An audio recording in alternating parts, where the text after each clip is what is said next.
El tema que vamos a trabajar el día de hoy es reacciones químicas y vamos a comenzar trabajando las reacciones de combinación. Tal y como lo había anotado en el pizarrón, las reacciones de combinación se van a dar de la siguiente manera. Voy a tener el elemento A combinado con el B, entonces el producto va a ser AB. ¿En qué tipo de sustancias puedo encontrar esa situación? Esa la voy a encontrar en los óxidos. Por ejemplo, si yo combino el aluminio más el oxígeno, entonces el resultado va a ser un óxido alumínico. El aluminio está actuando con 3, el oxígeno con -2, entonces se cruzan y ahí tenemos el óxido alumínico. Es una reacción de combinación, combinamos el elemento A con el B y entonces nos dio este producto. Ahora, en los anhidrios también encontramos esa misma situación. Por ejemplo, en este caso, vamos a combinar, me parece, el carbono, combinándolo o actuando con 4, lo voy a combinar con el oxígeno. Entonces, de esa combinación, voy a obtener este compuesto, al que denominamos anhidro carbónico. Entonces, es una reacción de combinación, las reacciones que se generan formando anhidrios.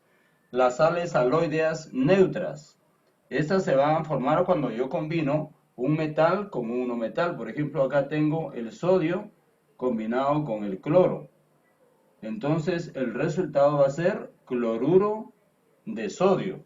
Ahí tengo una sal aloidea neutra. Entonces, estas reacciones que estamos viendo ahorita son reacciones de combinación. Se juntan dos sustancias y nos dan un producto.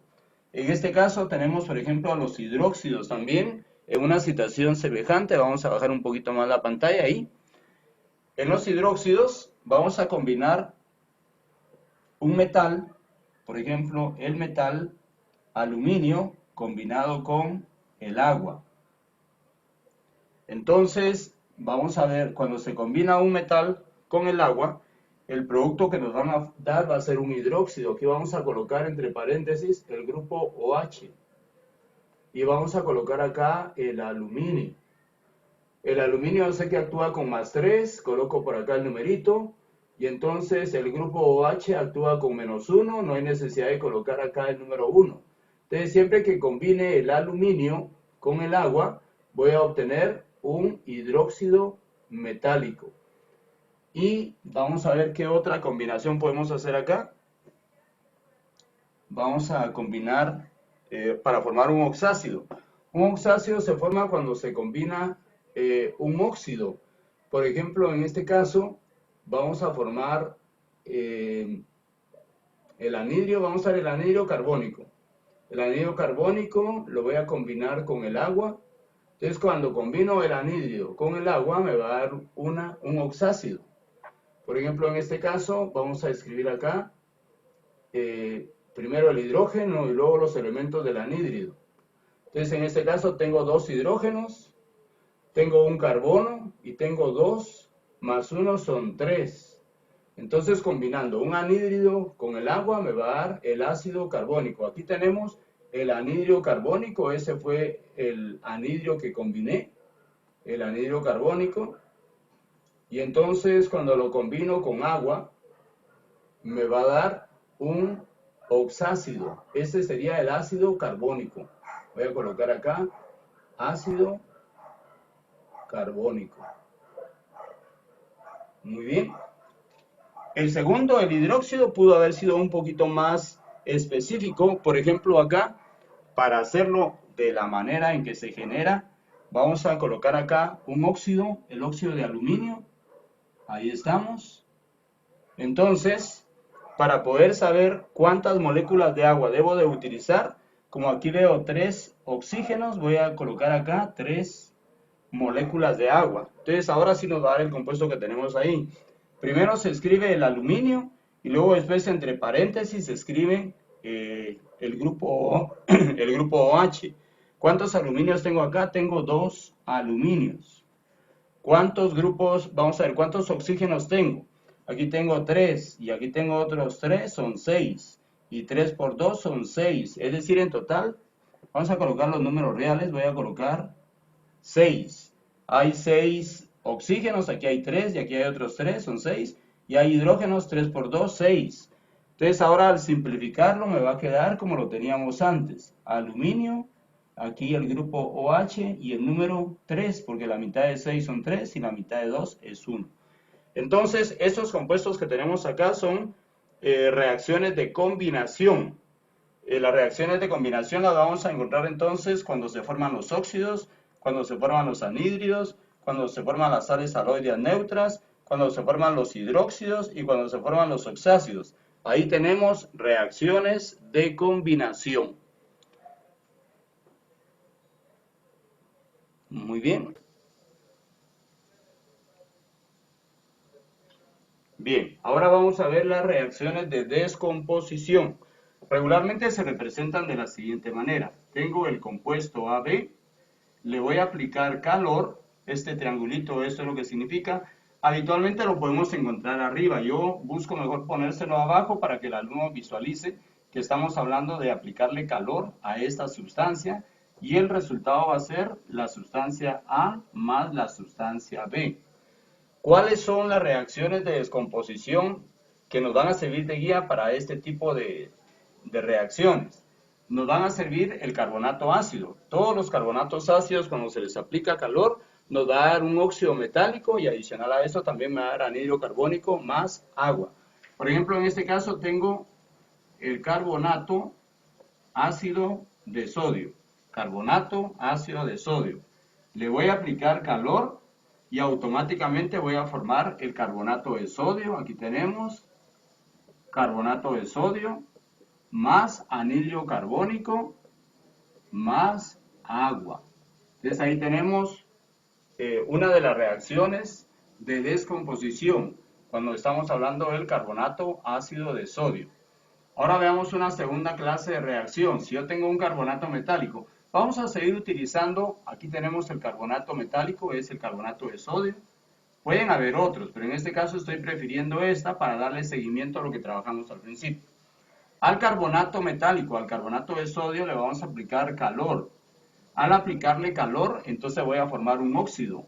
Voy a formar el óxido de sodio más anhídrido carbónico. Más anhídrido carbónico. ¿Sí? Esa sería la respuesta, ese sería el producto de calentar este compuesto, este carbonato metálico. Recordemos de que no están balanceadas las ecuaciones, ya esa es otra parte de lo que ya trabajamos antes, que cada uno puede hacer sin mayor dificultad. Ahora veamos otra situación que se puede dar. Yo puedo tener un óxido. Por ejemplo, acá tengo el óxido mercúrico. Digo mercúrico porque el oxígeno yo sé que está actuando con -2. El mercurio puede actuar con dos números de oxidación, con 1 o con 2. En este caso tendría que estar actuando con 2 para que de esa manera, al simplificar, la mitad de 2 es 1 y la mitad de 2 es 1, me quede como queda en el pizarrón. Entonces a ese óxido le vamos a aplicar calor y automáticamente se va a separar el mercurio más el oxígeno. Y ahí tenemos entonces esa otra clase de reacción de descomposición. Veamos la cuarta clase de reacción de descomposición. Yo tengo, por ejemplo, una oxisal neutra. Se me ocurre, ahí estamos, clorato de potasio. Al clorato de potasio yo le voy a aplicar calor y automáticamente se va a formar una oxisal neutra. Se va a formar este compuesto, cloruro de potasio más oxígeno. Y ahí tenemos entonces otra reacción de descomposición. Vamos a ver la última, y la última se refiere básicamente a aquellas sustancias que están hidratadas. Por ejemplo, el sulfato cúprico pentahidratado. Entonces vamos a escribirlo acá, sulfato cúprico. Se coloca un puntito y a veces se hace un poquito grandecito para que veamos que se encuentra hidratado. Aquí vamos a colocar pentahidratado. Sulfato cúprico, el puntito pentahidratado. Eso es solo una molécula. Cuando yo le aplico calor, entonces se va a separar. El sulfato cúprico va a quedar acá. Sulfato cúprico más 5 moléculas de agua. Muchas veces se hace de manera experimental, vamos a bajar un poquito acá. Muchas veces se hace de manera experimental, tenemos un tubo de ensayo y entonces ahí colocamos un poquito de sulfato cúprico pentahidratado y entonces le aplicamos calor.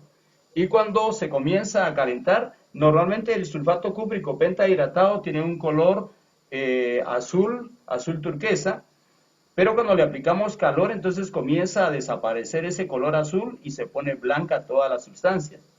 Pero el tubo de ensayo comienza a presentar unos puntitos que van a ser gotitas de agua.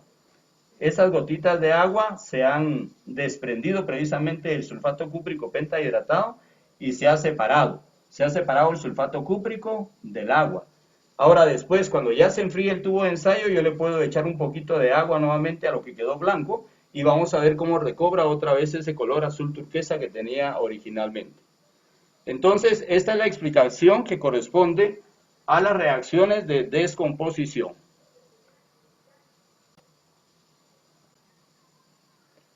Ahora vamos a trabajar sobre las reacciones de sustitución sencilla.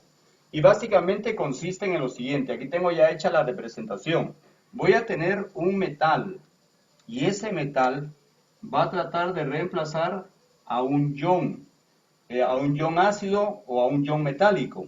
Porque sucede que aquí podríamos tener al ácido clorhídrico, por ejemplo, solo por mencionar un caso, el ácido clorhídrico, y aquí podemos tener a un metal que podría ser, por ejemplo, puede ser el magnesio. Puede ser el magnesio. Entonces viene este magnesio. Para eso hay que tomar en cuenta que hay algo que se denomina una tablita de la serie electromotriz que ustedes disponen para poderla subir bueno, está subida al MUD, ahí la pueden verificar. Entonces, en esa tablita nos dicen cuáles son los elementos que tienen mayor cantidad de energía y cuáles son los que tienen menos cantidad de energía. Entonces, regularmente el magnesio, si miramos la tablita de la serie electromotriz, se encuentra arriba del hidrógeno. Por ejemplo, si el hidrógeno se encontrara acá, el magnesio se encontrara acá, el aluminio se colocase acá, si colocáramos, por ejemplo, al litio por acá, entonces nos damos cuenta de que el litio, el aluminio y el magnesio tienen mayor energía que el hidrógeno. Entonces pueden ocupar su lugar. Y de eso precisamente se trata acá. Si el magnesio tiene mayor energía que el hidrógeno, entonces puede ocupar su lugar. Entonces en este caso ya me quedaría un compuesto como este que estamos colocando acá, ocupando el lugar del hidrógeno, y luego el hidrógeno quedaría acá solito, ¿verdad? Entonces esta es una forma de representar estas reacciones de sustitución sencilla, donde un metal va a representar a un ion hidrógeno o a un ion metálico. Ahí colocamos un hidrógeno, pero si colocáramos otro elemento, por ejemplo, podríamos pensar si el aluminio, por ejemplo, acá el potasio lo vamos a colocar más arribita. Ahí está. Si el potasio se encuentra acá y reacciona con, vamos a colocar el cloruro de magnesio. Cloruro de magnesio. Entonces, como el potasio tiene más energía que el magnesio, entonces lo puede reemplazar. Entonces, por ejemplo, en este caso, el magnesio vendría a ocupar, el potasio vendría a ocupar el lugar del magnesio. Entonces nos quedaría la fórmula de esta manera. El potasio con el cloro más el magnesio quedaría acá solito. Entonces, si el potasio tiene mayor energía que el magnesio, aquí lo podemos ver, el potasio, aquí está el magnesio, entonces el potasio puede ocupar el lugar del magnesio. Entonces ahora va a ser el potasio quien se va a combinar con el cloro y van a formar el cloruro de potasio. Y el magnesio se va a quedar separado de la sustancia inicial. Entonces lo que tenemos que ver acá es finalmente cuándo se puede y cuándo no se puede. Si aquí tuviéramos, por ejemplo, la plata tiene menos energía que el mercurio. Entonces, si yo colocara acá la plata más el ácido clorhídrico, por ejemplo, entonces esta reacción no podría suceder porque la plata se encuentra abajo precisamente del hidrógeno. Entonces, si se encuentra abajo, no tiene la energía suficiente para poder reemplazar al hidrógeno. Entonces, al final, yo lo que escribiría sería lo mismo que estaba al principio, lo escribiría acá para representar de que no hubo reacción química, ¿sí?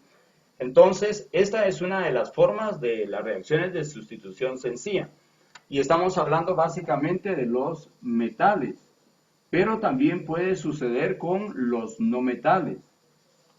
En los no metales vamos a encontrar al flúor, al cloro, al bromo, al yodo, ¿sí? Por mencionar algunos. Entonces, ahí podríamos verificar también si un no metal, por ejemplo, en este caso, si tuviéramos, vamos a colocar una linita acá para poder separar estas reacciones. Vamos a colocar acá al cloro, combinado con el ácido bromídrico. Ahí está, ácido bromídrico. Entonces ahora, en el caso anterior era un metal reemplazando al ion hidrógeno o reemplazando a un metal. Pero en este caso es un no metal va a reemplazar a otro no metal, siempre y cuando tenga la energía suficiente para poderlo reemplazar. Miremos acá qué va a suceder. Yo tengo al cloro y el cloro se encuentra arriba del bromo, es decir que tiene más energía el cloro que el bromo. ¿Eso qué significa? Vamos a bajar un poquito más la pantalla acá para que se pueda ver.